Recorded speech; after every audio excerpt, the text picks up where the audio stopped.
Kajian khusus Ramadan, 10 hari terakhir Ramadan.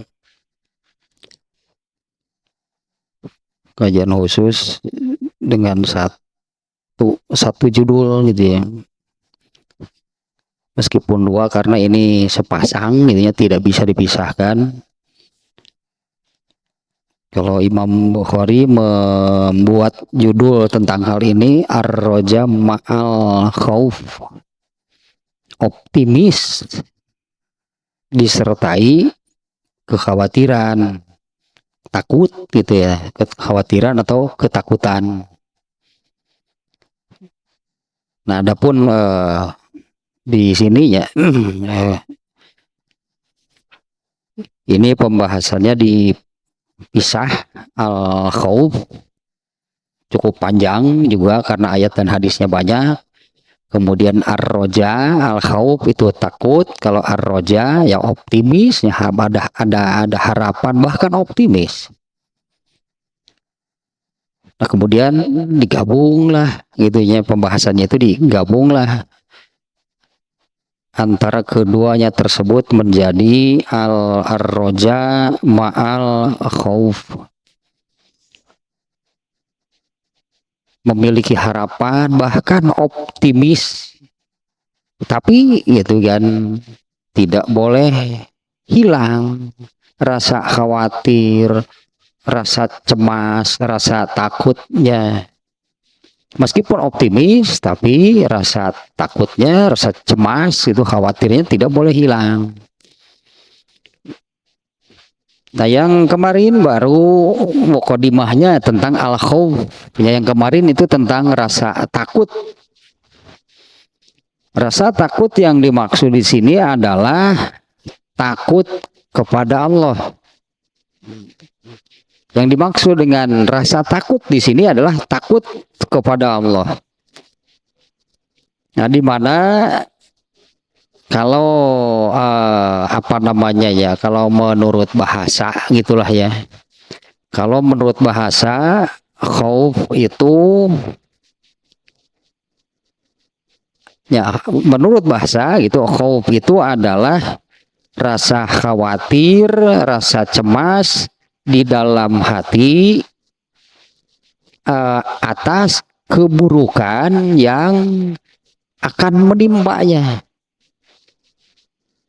Ya, rasa takut, rasa cemas, rasa khawatir akan keburukan yang akan menimpanya.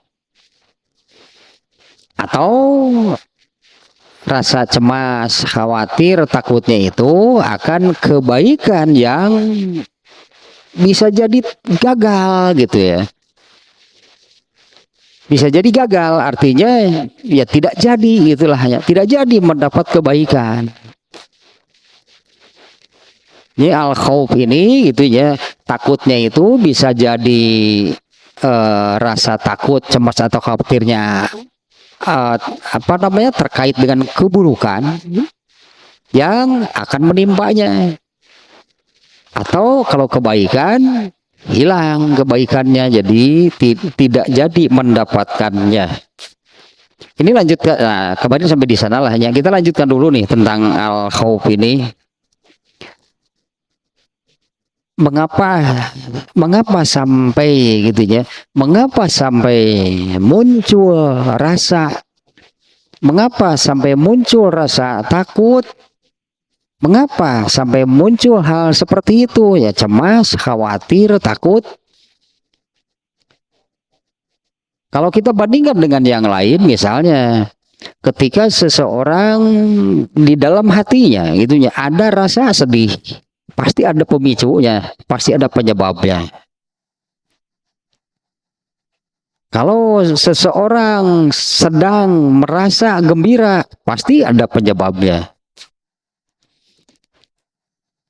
Nah, kalau yang ini al-khawf itu penyebabnya apa? Itu ya, al-khawf sampai di dalam diri kita ini, katakanlahnya di dalam diri kita ini ada rasa cemas, ada khawatir, ada rasa takut. Kalau kaitan dengan Allah sangat jelas sebetulnya ya. Kalau kaitan dengan Allah ya, Itu sangat jelas. Nah, secara umum ya, kenapa sampai muncul, sampai ada rasa rasa takut di dalam hati? Karena rasa takut ini adalah akibat. Berarti pasti ya ada penyebabnya.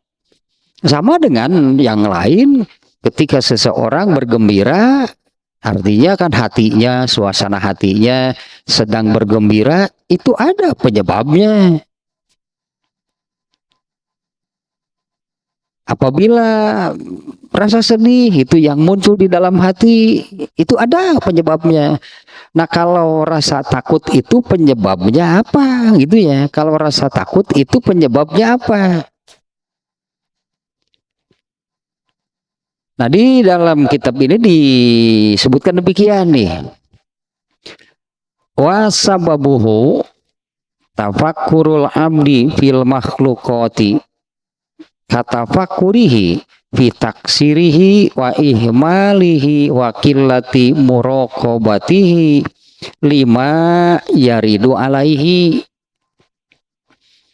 Nah, penyebabnya adalah ini agak sulit nih. Penyebabnya adalah tafakkurul abdi. Karena seseorang itu berpikir. Ini yang menjadi penyebabnya ya. Karena seseorang itu berpikir.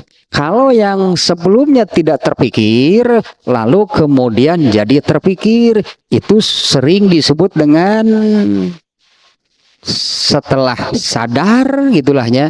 Setelah sadar barulah. Kalau sebelumnya enggak. Ya setelah sadar, tersadarkan, barulah rasa takut itu muncul.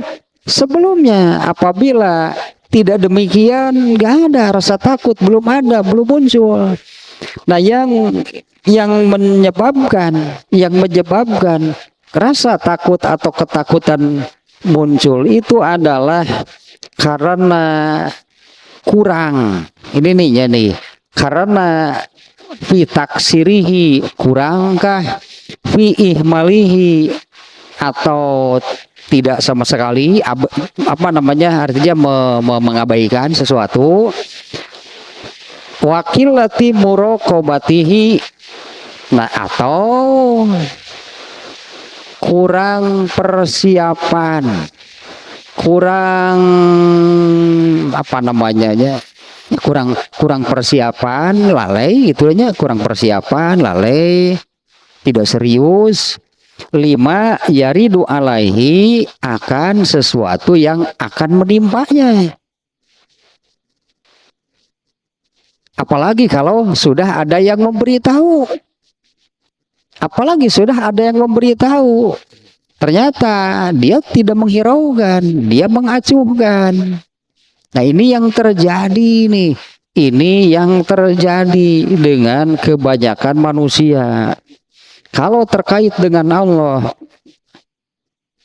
Allah itu sudah mengingatkan. Ya, Allah sudah mengingatkan.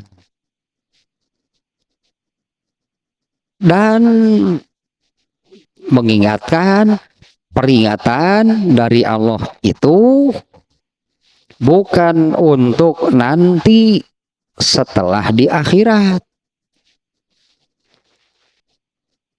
Kalau setelah di akhirat baru sadar, waktu di dunianya dia lalai, waktu di dunianya dia tidak mengacuhkan peringatan dari Allah.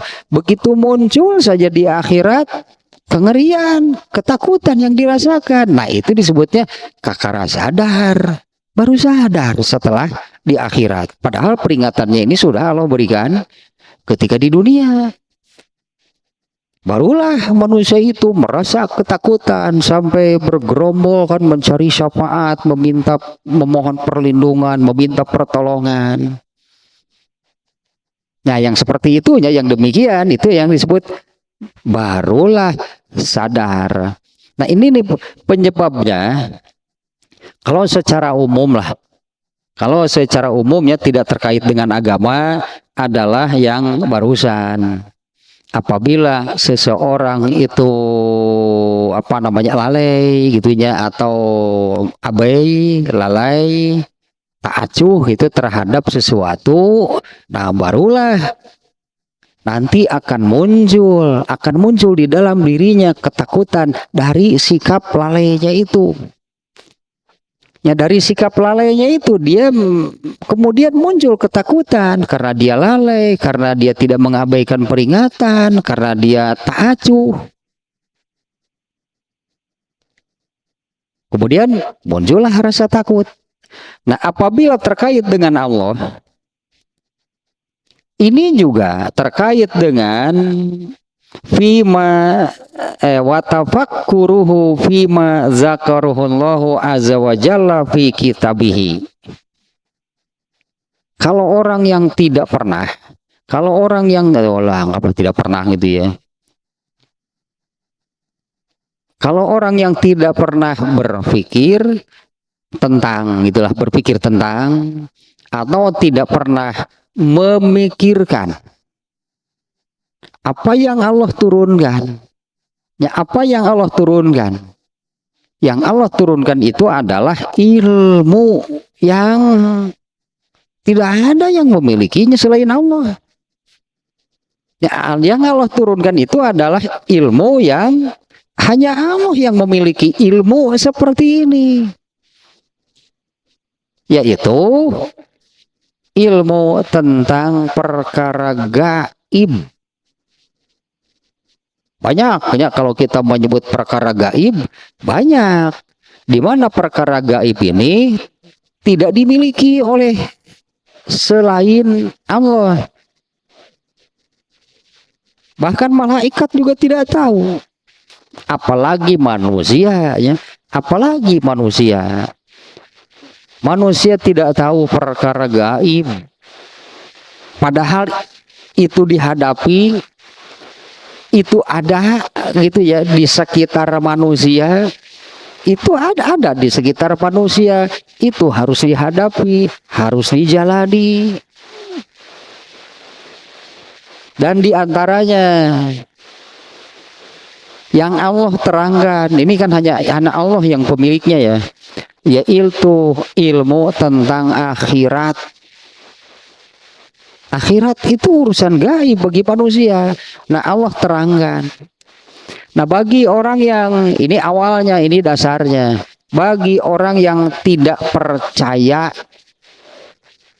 terhadap apa yang Allah turunkan.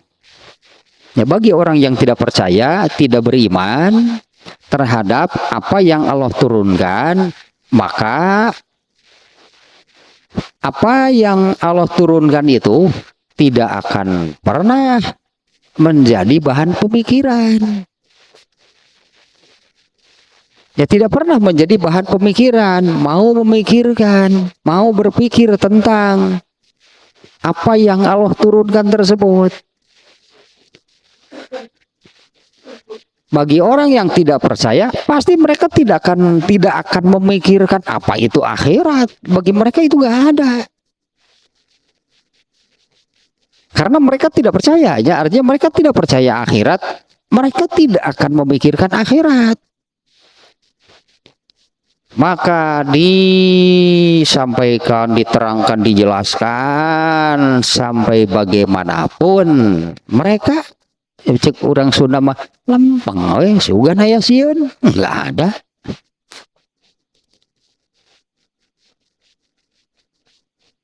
Apa kalau kita sampaikan kepada orang kafir tentang neraka yang maha berat, yang maha pedih bagaimana, mereka tidak percaya.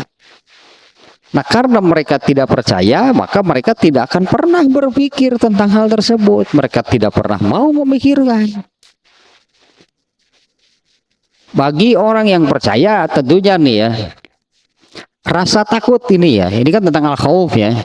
Rasa takut itu muncul akibat dari memikirkan tentang apa yang Allah terangkan di dalam Al-Quran. Kalau orang kafir kan terhadap Al-Qurannya saja tidak percaya. Nah sekarang orang Islam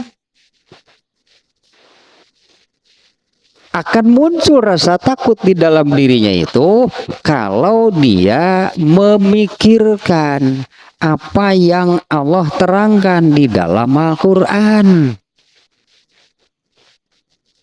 Nah orang Islam yang tidak mau memikirkan tentang ajarannya, berarti ajaran agamanya, berarti ya orang Islam yang tidak mau memikirkan Al-Quran, tidak mau memikirkan apa yang ada di dalam Al-Quran, tidak mau memikirkan tentang ajaran Islam, ini akibatnya akan sama dengan orang-orang kafir. Orang Islam, tapi kalau mendengar surga, kalau mendengar neraka, kalau mendengar Allah, lempeng. Ini orang Islam yang tidak mau, berarti tidak mau memikirkan apa yang Allah terangkan di dalam kitabnya. Yaitu atau lebih spesifiknya, lebih wabil khusus, memikirkan tentang pernyataan dari Allah, kepastian celaka siapapun yang menentang, yang berbeda dengan Allah. Nah ini lebih khususnya adalah ini. Mau nggak memikirkan tentang hal tersebut?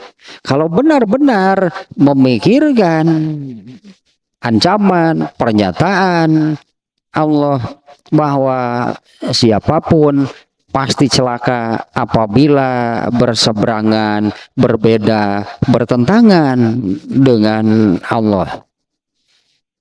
Wa ma adalahu fil akhirah, dan apabila dan memikirkan apa yang Allah janjikan di akhirat bagi orang yang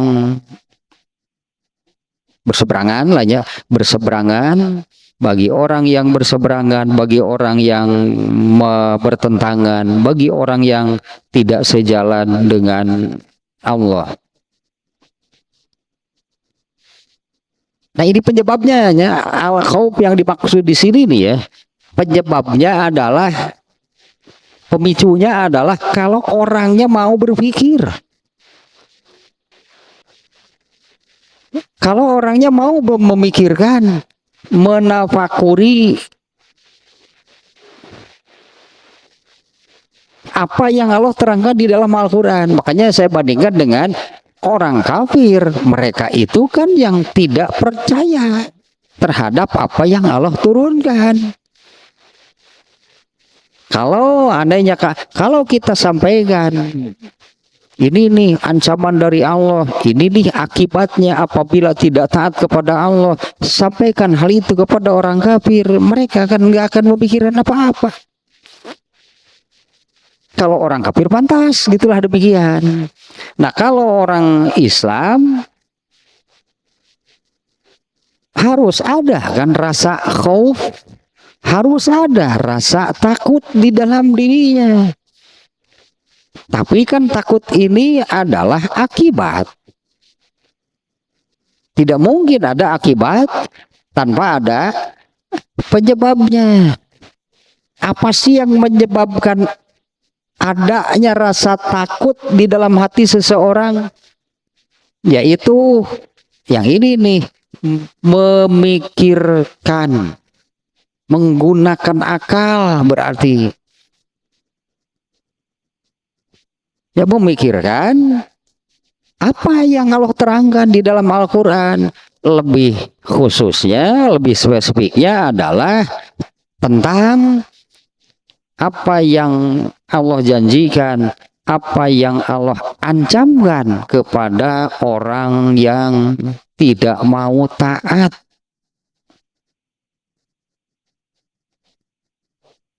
Itu nih, karena ini diantaranya rasa takut ini ya yang akan mendorong seseorang untuk taat. Kalau di dalam hati tidak ada rasa takut, nggak mungkin taat. Contohnya orang kafir.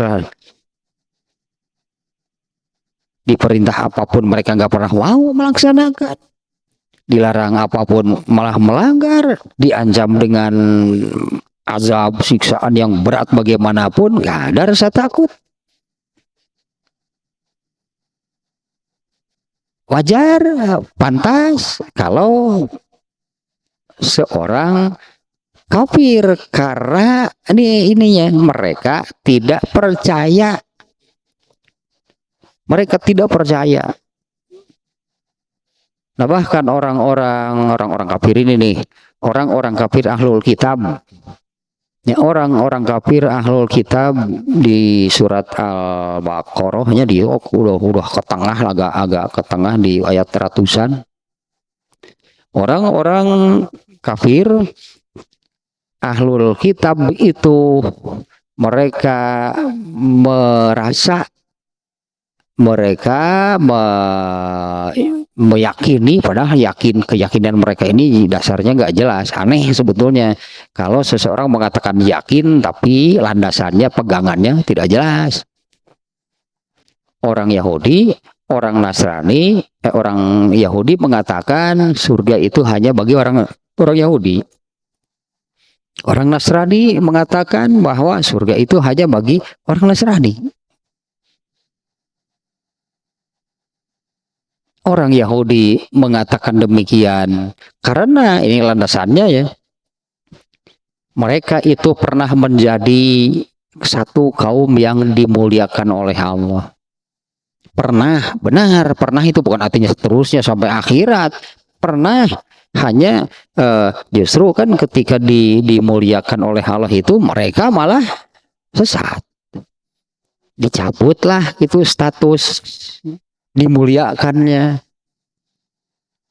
Kemudian orang-orang Nasrani mengatakan bahwa surga hanya bagi orang Nasrani karena hanya orang Nasrani yang bersih dari dosa. Apa landasannya? Karena dosa mereka sudah ada yang menebus. Itu kan yang diajarkan di dalam mereka di agama mereka, bahwa Nabi Isa diutus ke dunia itu untuk menjadi penebus dosa. Bersihlah dosa mereka semuanya. Nah, bagi mereka ketika diterangkan orang yang tidak taat kepada Allah, tidak mau beriman kepada Rasulullah SAW itu kafir, berarti durhaka, mana percaya mereka, sehingga nggak ada rasa takut diri mereka. Nah, kalau seorang muslim wajib memiliki rasa takut karena perintahnya juga banyak, ayatnya juga banyak, dan rasa takut inilah diantaranya yang akan membangkitkan ketaatan seseorang kepada Allah. Tanpa ada rasa takut susah untuk taat, sulit untuk taat. Sebenarnya di garis bawahi, tanpa ada rasa takut di dalam diri kita ini sulit untuk taat kepada Allah. Nah, kitanya secara tidak sadar malah berani kepada Allah. Kebalikan dari takut kan berani berburuk sangka kepada Allah, berani mendikte disebutnya, mendikte Allah, berani menyampaikan kepada Allah bahwa Allah itu harus mengikuti keinginan saya. Keinginan saya itu begini, menurut perhitungan saya itu begini. Kenapa Allah itu tidak memenuhinya? Disebutnya mendikte. Nah, manusia hanya bukannya takut kepada Allah, malah dia mendikte kepada Allah bahwa Allah itu harus memenuhi apa yang saya inginkan. Allah itu harus memenuhi sesuai dengan perhitungan, sesuai dengan usaha yang saya lakukan. Nah, orang Islamnya malah demikian. Nah, sekarang yang kedua, nih tentang ar-roja'nya dulunya, belum ke dalilnya masing-masing ya.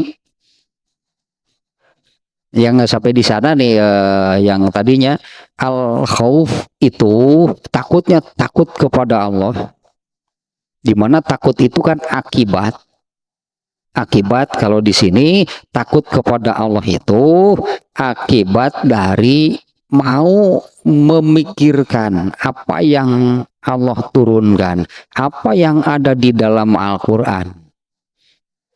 Lebih khususnya rasa takut itu karena yang dia berpikir, memikirkan apa yang telah Allah janjikan bagi orang-orang yang tidak taat, bagi orang-orang yang durhaka.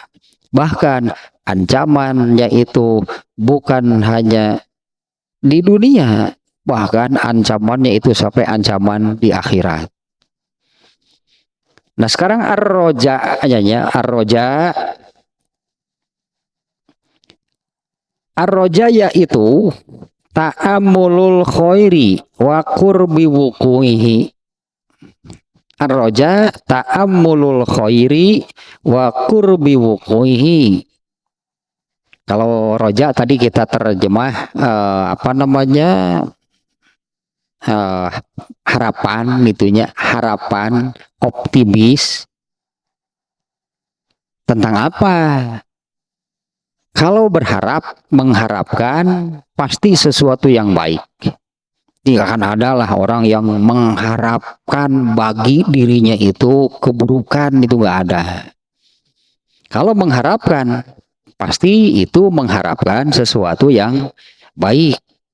Ar-roja itu ta'ammulul khair, yang mengharapkan kebaikan, wa qurbi wuku'ihi, dan dan waktu terjadinya itu sesegera, secepat mungkin. Mengharapkan, ta'ammulul khair, mengharapkan kebaikan sesegera mungkin terjadi. Nah, karena kalau orang mengharapkan kebaikan itu nggak mau berlama-lama. Ya kalau mengharapkan kebaikan itu pasti ingin segera. Ya ketika untuk urusan akhirat saja manusia itu ingin segera, padahal sudah tahu. Tapi ini karena optimisnya itu ya, karena optimis, karena harapannya sangat besar, sehingga keinginannya untuk segeralah segeralah apa yang Allah janjikan itu terjadi, segeralah surga yang dijanjikannya itu didapatkannya. Nah, kalau nggak salah pernah saya contohkan seperti ini. Ini seorang anak kecil bisa, anak dewasa juga bisa nih kejadiannya. Seorang anak kecil lah gitu ya. Seorang anak kecil yang oleh orang tuanya dijanjikan sesuatu. Oleh orang tuanya dijanjikan sesuatu.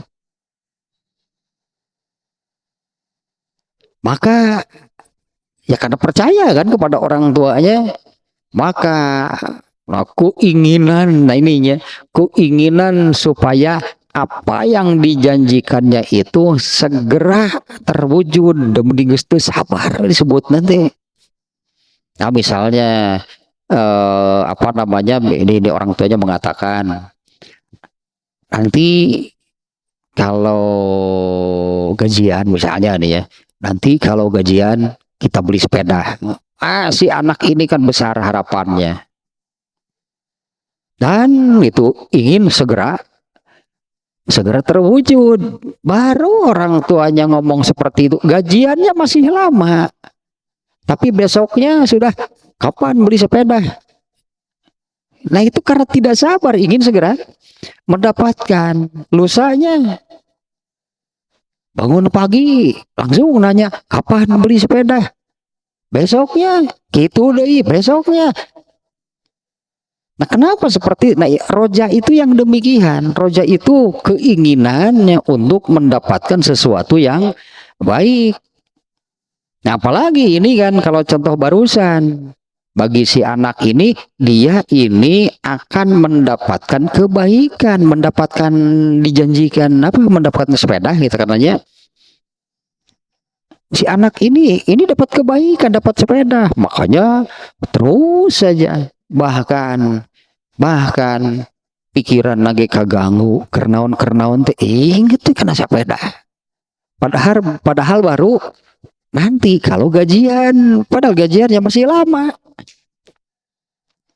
Gajian lagi udah tanggal 30 genep tuh.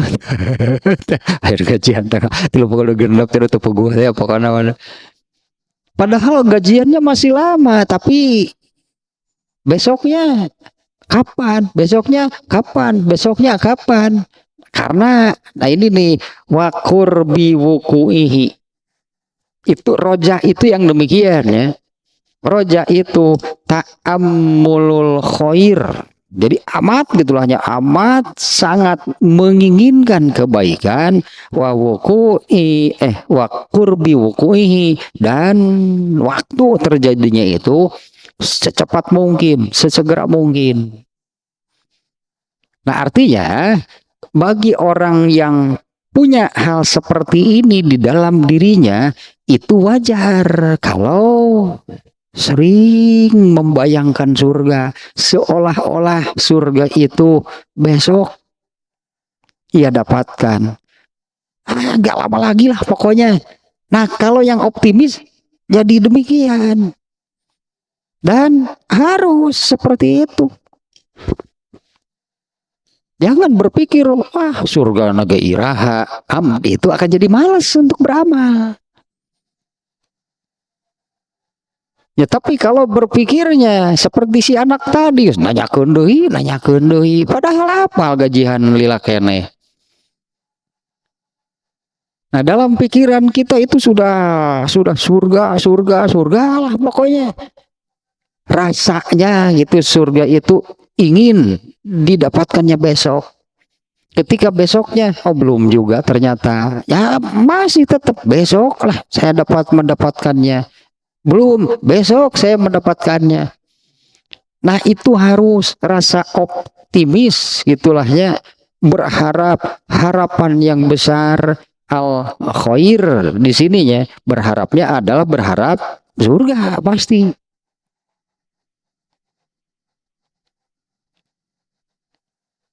Nah, kalau tidak punya harapan seperti ini, ya, bahaya, bukan hanya harapan, bahkan optimis gitulah, optimis masuk surga, tapi kan dengan catatan, bagaimana bisa optimis? Bagaimana kita bisa optimis seperti itu? Bagaimana? Jangan-jangan seperti orang Yahudi, orang Nasrani tadi, mereka mengatakan, mereka optimis, surga itu hanya bagi kami orang Yahudi. Menurut Nasrani, surga itu hanya bagi kami. Selain dari kami tidak ada yang maksud. Mereka itu pede, pede luar biasa, optimis. Surga hanya bagi kami. Sementara landasannya tidak jelas. Ya, sementara landasannya tidak jelas. Ini harusnya sekali lagi nih, harapan besar katakanlah, ya sudah poin lah itunya, harapan besar masuk surga, optimis masuk surga, sudah terbayang surga, itu harus. Jangan sampai sebaliknya, kalau mendengar surga, surga naga iraha lillah. Surga naga iraha. Ini kalau yang seperti ini pasti, kalau berpikirnya demikian, artinya itu akan melemahkan semangat beramal. Apalagi kalau tadi misalnya, kembali ke contoh yang tadi, si anak yang tadi, nanti bulan depan Bapak beli kamu ya, Bapak belikan kamu sepeda, tapi kamu harus rajin lah, maka si anak ini akan rajin karena sudah dijanjikan oleh orang tuanya dan si anak percaya bahwa Allahnya itu benar. Bahwa orang tuanya itu tidak berbohong. Dia percaya orang tuanya itu benar menjanjikan membeli sepeda.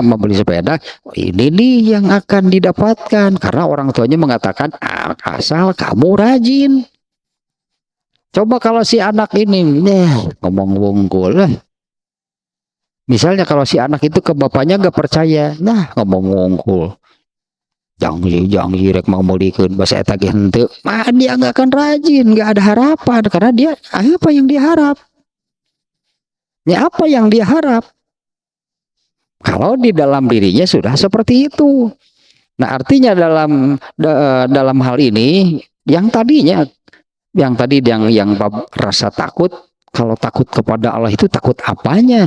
Takut apa yang sudah Allah terangkan, takut apa yang sudah Allah ancamkan. Nah, kalau nggak ada rasa takut, nah tapi kan tadi kenapa seseorang bisa begitu takut dengan neraka? Kalau dia yakin, kalau dia memikirkan hal tersebut. Bagi orang yang percaya nih ya, bagi orang percaya apa yang dijanjikan oleh Allah di dalam Al-Quran. Kalau tentang rasa takut itu adalah tentang ancaman-ancaman yang berat, tapi kan tidak pernah atau minim si akalnya ini berpikir atau mengingat hal tersebut. Itu juga melemahkan.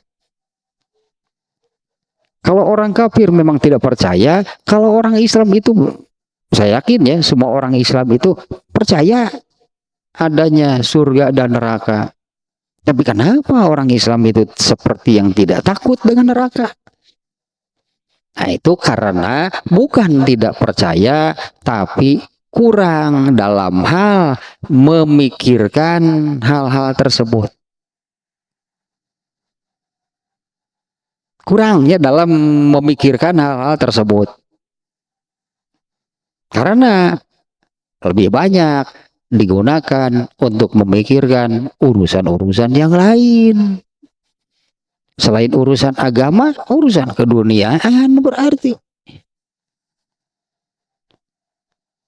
Ya kalau kurang berpikir, memikirkan, menafakuri urusan agama, pasti kebanyakan, terlalu banyak memikirkan urusan keduniaan. Nah, ini juga akan melemahkan semangat beramal.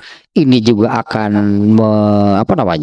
mengikis, menurunkan rasa takut tentang ancaman, tentang azab, tentang siksaan nerakanya juga akan semakin berkurang. Nah, kalau takut itu berarti kan urusan yang buruk ya. Nah, kalau sekarang ini ar-roja ini untuk urusan yang baik. Ar-roja itu ta'amulul khairi wa qurbi wuku'ihi.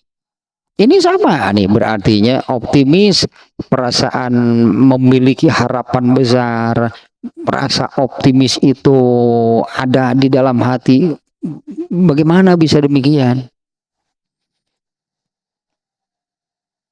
Ya sebaliknya lahnya dari yang sama. Ini juga masalahnya kalau sering berarti memikirkan, sering berpikir tentang menapakuri, itulahnya mendalami tentang surga. Muncullah keinginan saya ingin ke surga. Nah bahkan kalau begini ya, kalau kalau kita tanya misalnya orang kafir, apa keinginan terbesar kamu misalnya dalam hidup ini? Oh, pertanyaan. Apa keinginan besar kamu di dalam hidup ini? Kira-kira menjawab apa? Ya, paling ya hal keduniaan.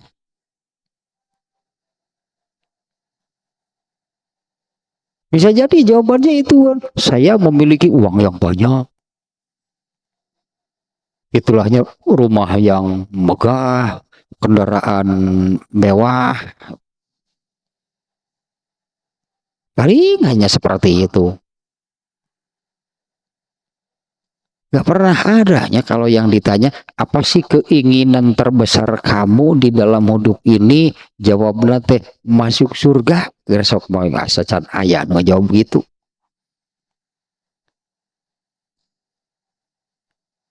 Apa sebaliknya? Apa ketakutan gitu? Apa ketakutan kamu? Apa ketakutan terbesar kamu itu di dalam hidup ini apa? Ada seorang muslim nih yang muslim eh, Arab, bukan Arab atau Arab dada bule ininya, entah entah apa sih sebutannya, pakai bahasa Inggris sih ya. Apa ketakutan besar kamu, ya apa ketakutan besar kamu di dunia ini? Dia menjawab, di dunia ini ketakutan saya nggak ada ketakutan apa-apa. Hal-hal keduniaan artinya misalnya takut miskin, nah yang seperti itulah, misalnya takut miskin kah, takut gagal kah, misalnya kalau mau menempuh sesuatu, nggak ada ketakutan hal-hal seperti itu. Yang saya takutkan hanya satu, nanti menghadap kepada Allah, saya membawa amal yang banyak, tapi semuanya ditolak oleh Allah. Itu ya, ini jawaban orang itu ya. Yang saya takutkan adalah nanti saya datang menghadap kepada Allah, membawa amal, karena saya beramal gitu, karena saya beramal selama di dunia ini. Yang saya takutkan adalah nanti ketika menghadap Allah, saya membawa banyak amal, tapi tidak ada satupun yang diterima oleh Allah. Kalau untuk hal-hal keduniaan seperti misalnya tadi lahnya miskin misalnya, atau gagal katakanlahnya, apa yang ada yang ingin dicapai nih di dunia ini tapi misalnya gagal, nggak ada ketakutan untuk hal-hal seperti itu. Kehilangan harta kah, kehilangan apa namanya, kehilangan keluarga kah, kehilangan jabatan, bukan seperti itu yang saya takutkan. Yang saya takutkan hanya satu, nanti saya datang menghadap kepada Allah, membawa amal yang banyak, tapi semuanya, tapi tidak ada satupun yang diterima oleh Allah. Saya takut benar-benar itu sampai ke tahap ngeri sebetulnya kan, kalau demikian itu ngeri, itu mengerikan. Datang menghadap kepada Allah, lalu Allah meminta, mana amal kamu, sini saya periksa. Optimis, dia serahkan, ini amal saya. Setelah diperiksa oleh Allah, tidak ada satupun yang diterima. Itu adanya saya lihat di satu apa namanya, satu video lah gitu, yang demikian. Nah, sekarang yang seperti itu banyak macam di apa namanya, di di smack video lalu, karena itu tuh banyak menyebar, banyak artinya di banyak hal positifnya kalau kita mencari yang demikian, banyak pelajaran yang bisa diambil. Nah, kembali lagi ke sini nih ya, ini ar-roja itu adalah ta'amulul khairi wa qurbi wuku'ihi. Optimis lah berarti lahnya, berharap dengan harapan yang besar, optimis mendapatkan kebaikan dan apa namanya, keinginannya itu waktunya pun tidak lama. Nah, kalau kita kaitkan dengan surga, harus seperti ini sebetulnya. Seolah-olah gitulahnya, seolah-olah surga yang Allah janjikan itu oleh Allah diberikan besok, nggak lama lagi. Tapi kan seperti tadi dengan catatan kamu harus rajin, karena surga itu adalah balasan. Ya, surga itu adalah balasan bagi orang yang beramal. Mana mungkin orang diberi balasan, mana mungkin orang mendapatkan surga tanpa beramal. Nah, nanti ini apa namanya ya? Ini yang terjadi dengan yang disebut atamani. Ada orang yang berharap bahkan optimis dapat surga, ada orang yang melamun dapat surga. Beda nih ya antara orang yang yakin, optimis, bahkan itunya seolah-olah besok surga itu diberikan oleh Allah. Seperti si anak tadi, seolah-olah besok dibelikan sepedanya oleh bapaknya. Padahal bukan, kan nanti tunggu gajian. Ini juga bukan besok. Kan nunggu kiamat dulu, kiamatnya saja belum. Tapi kan seolah-olah inilah yang namanya optimis. Seolah-olah surga itu didapatkannya besok. Dengan catatan, dan surga ini balasan bagi orang-orang yang beramal soleh. Banyak ayat yang demikian tuh, diantaranya di Ali Imran 136. Nih kita buka nih surat Ali Imran ayat 136-nya yang menyatakan demikian, bahwa surga itu adalah balasan bagi orang-orang yang beramal soleh. Nah, sebentar nih ayat 136. Ulaika di ayat Ali Imran ayat 136. Ulaika jazaohum magfiratum mir rabbihim wa jannatun tajri min tahtihal anhar khalidina fiha wa ni'ma ajrul amilin. Itu di ujung ayatnya yang mengatakan demikian. Balasan bagi mereka adalah ampunan dari Tuhan mereka dan surga yang mengalir di bawahnya ke sungai-sungai, mereka kekal di dalamnya. Nah, ini kata-kata bagian akhir dari ayat ini. Dan itulah surga. Surga yang dimaksud. Dan itulah surga itu sebaik-baik pahala balasan bagi orang-orang yang beramal. Nah, makanya boleh nggak kita optimis, berharap besar masuk surga? Harus. Tapi kan apalagi punya berharap besar masuk surga, optimis masuk surga, boleh, sah, bahkan harus demikian. Tapi surga itu balasan bagi orang-orang yang beramal soleh. Nah, ada roja, ada lagi, jadi ada yang berharap besar, bahkan optimis gitu masuk ke surga. Itunya sah, artinya sah demikian, boleh, bahkan harus. Ada lagi yang berangan-angan masuk surga. Bahasa Arabnya tamani. Nah, bahasa Arabnya ini sering terpakai ini. Roja, tamani. Bedanya adalah sama-sama, kesamaannya adalah sama-sama berharap, sama-sama punya keinginan. Bedanya kalau tamani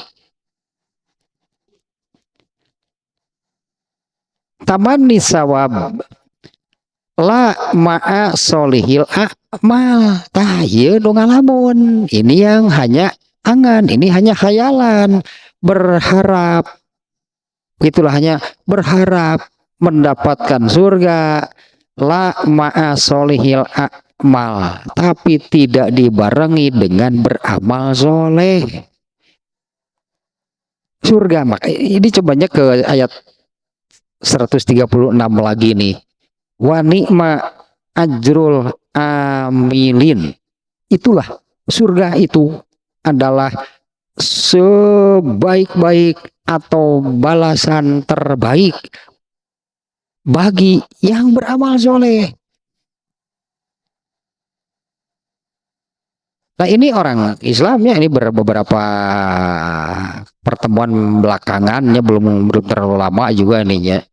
Ini juga sudah saya ungkapkan. ini penyakit hati sebetulnya nih. Ini penyakit hati sebetulnya, dan klasik lah, klise klasik yaitu tamani. Orang-orang Islam itu berharap mendapatkan masuk surga, tapi amal solehnya mana? Itu, tapi amal solehnya mana? Ya tidak bisa kan? Tidak bisa masuk surga itu dengan amal soleh seadanya yang dilakukan di saat kita mau sahayuna gawe hari kerhayang, gawe hari kerepurun. Nah itu saya katakan yang demikian kan mimpi. Kalau orang yang seperti itu mendakwa angan-angannya, harapannya dia itu mendapatkan surga, itu mimpi kalau yang demikian. Nah tamani namanya dalam bahasa Arabnya.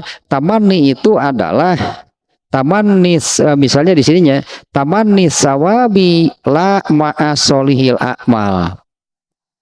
Dia berangan-angan, apalah bahasanya, bukan berharap, bukan berharap sebetulnya. Karena kalau berharap itu roja bahasa Arabnya. Kalau di sini artinya dia berangan-angan, dia berkhayal gitunya, dia melamunkan mendapatkan surga la ma'a solihil akmal. Ya, padahal tidak dibarengi dengan beramal soleh. Fazalika amaniyah, tamani atau amaniyah namanya. Nah, sekitar bahasa kita ini sekitar itu hayalan, itu hanya lamunan, itu hanya angan-angan, bukan harapan. Nah, kembali ke tentang rojanya sendirinya, roja itu harapan. Dan orang Islam wajib punya harapan, bahkan harapannya harapan besar gitu, bisa masuk surga harus. Bahkan lebih dari itu mungkin dengan bahasa optimis, saya masuk surga harus optimis demikian. Tapi kan harus jelas pegangannya.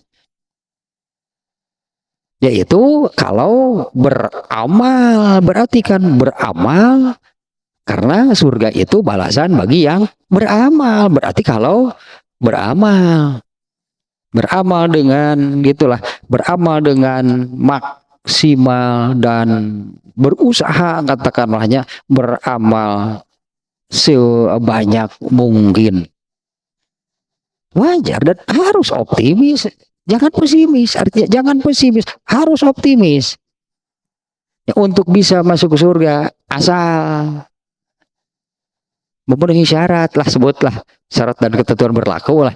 Jangan sampai optimis, padahal itu cuma khayalan judulnya teh. Padahal cuma khayalan, padahal hanya angan-angan, karena bayangan mendapatkan surganya, angan-angan mendapatkan surganya itu tanpa disertai dengan beramal soleh yang